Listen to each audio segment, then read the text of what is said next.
पड़ा हो। एडवोकेट चंद्रशेखर आजाद जी ने रामलीला ग्राउंड पर कई लाख लोगों के साथ आंदोलन किया, 2 महीने जेल में रहे, लेकिन सुप्रीम कोर्ट को गुरु घर जो रविदास मंदिर था उसको बहाल करना पड़ा, मंदिर बनवाना पड़ा और उस जगह को भी वापस अलॉट करना पड़ा। ये भीम आर्मी आजाद समाज पार्टी की ताकत है, ये इस बहुजन समाज की ताकत है। इसके अलावा चाहे हाथरस का मामला हो, चाहे इंदर मेघवाल का मामला हो, चाहे मूछों पर रखने पर देश में हत्या होती हो, चाहे घोड़ी पे चढ़ने पे लोगों की बारात नहीं निकल सकती हो। आज आजादी के 70 वर्ष के बाद भी दलित का बेटा फौज में भर्ती हो सकता है, सीने पे गोली खा सकता है, देश की सेवा कर सकता है, लेकिन अपने गांव में आज भी देश के बहुत सारे हिस्से ऐसे हैं कि स्वाभिमान के साथ अपनी बारात को अपनी घोड़ी पर बैठकर बारात नहीं निकाल सकता। इसी लड़ाई को मजबूत करने के लिए एडवोकेट चंद्रशेखर आजाद जी ने पूरे देश में जहां भी ऐसे अत्याचार होते हैं वहां पूरे फोर्स के साथ, पूरे सुरक्षा के साथ, गाजे बाजे के साथ हमारे भाइयों की बारातें निकलती हैं। मैं कहना चाहता हूं आपसे, यदि आज मूछ रखने पर देश में हत्या होती है तो मूछ रखना भी एडवोकेट चंद्रशेखर आजाद जी ने चलना सिखाया है। उन्होंने अच्छे कपड़े, अच्छे स्वाभिमान के साथ जीना सिखाया है। आज किसी भी जिले में चले जाओ, थाने में जाकर अनेकों चंद्रशेखर आजाद जैसे भाई, कपिल आजाद जैसे, दिनेश आजाद जैसे, हीरा जाटव जैसे, अमित आजाद जैसे भाई अपनी बहनों के समाज की लड़ाई लड़ रहे थानों में। तो उन्होंने नेता पैदा किए हैं, नई पंक्ति की एक फौज तैयार की है कि मेरे समाज पे जुल्म ना हो सके। उन पर 90 से ज्यादा मुकदमे हैं।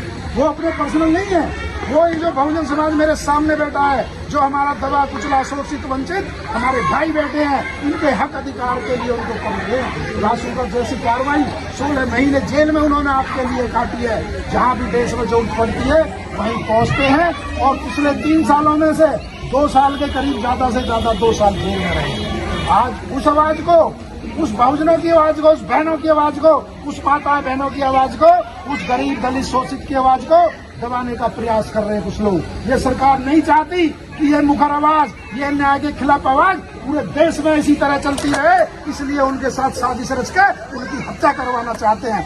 मैं आपसे कहना चाहता हूं मेरे साथियों, यदि ऐसी आवाज को बंद कर दिया गया, ऐसे लोग, ऐसे भाई, ऐसे संघर्षशील नेता, ऐसा बहुजन समाज का सपूत सदियों सदियों में पैदा होते हैं, युगों युगों में पैदा होते हैं।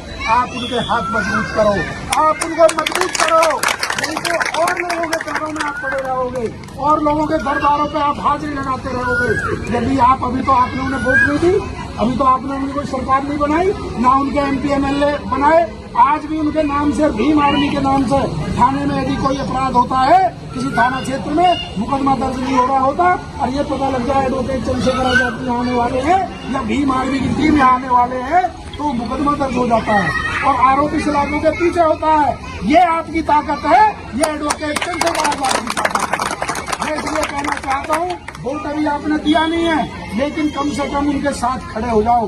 लोकतंत्र में सर देने जाते हैं, आज उनको सुरक्षा, उन पर ऐसा कातिलाना हमला होता है और उस हमले के बाद भी आरोपियों का कोई रिमांड नहीं होता, आरोपियों से कोई पूछताछ नहीं होती। यदि किसी और जाति के आरोपी होते तो वहाँ बुलडोजर चल जाता, वहाँ पर रासुका लग जाती, वहाँ पर घर तोड़ दिए जाते और पूरे देश में खूब बताया जाता कि इस जात के लोगों ने हमला कर दिया।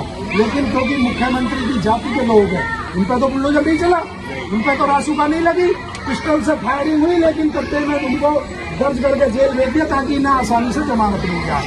मैं आपसे फिर कहना चाहता हूँ, 21 तारीख को बहुत बड़ा आंदोलन पूरे देश का, जो हमारा बहुजन समाज है वो दिल्ली में जंतर मंतर पर एक दिन के लिए अपने बेटे को मजबूत करने के लिए आ जाओ। देखो, यदि कोई अनहोनी हो जाती तो मैं इस बात को कहता हूँ कि 20 साल तक कोई नाम लेने वाला नहीं होता, बहुत पीछे समाज चला जाता।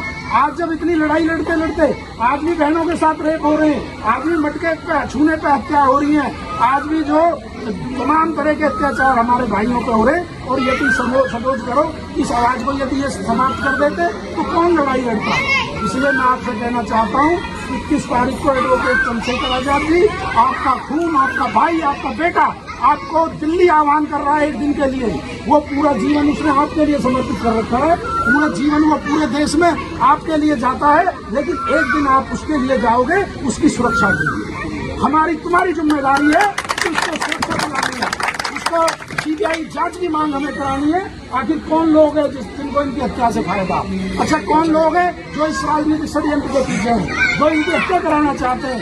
तब तक हमें ये बात पता नहीं चलेगी तो कोई आने वाले समय में फिर हमला हो सकता है। आए दिन उनको फेसबुक पर धमकियां दी जाती है, आए दिन उनको फेसबुक पर लिखकर, ये मैंने खुद पढ़ा है, ये लिखते हैं कि अब कहते बच गया, अगली बार नहीं बचेगा।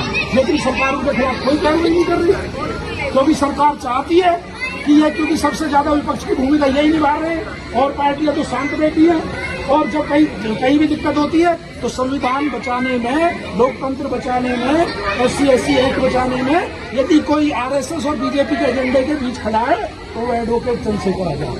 ये मेरी बात आप कोई भी आंदोलन आपने देखा है, चाहे बहनों का आंदोलन हो, पहलवानों का, चाहे ग्रेटर नोएडा तो हमारे किसानों का आंदोलन हो, चाहे कहीं का आंदोलन हो, हमेशा उन्होंने बढ़ चढ़ के अपना सीना सामने करके आपकी लड़ाई लड़ी है।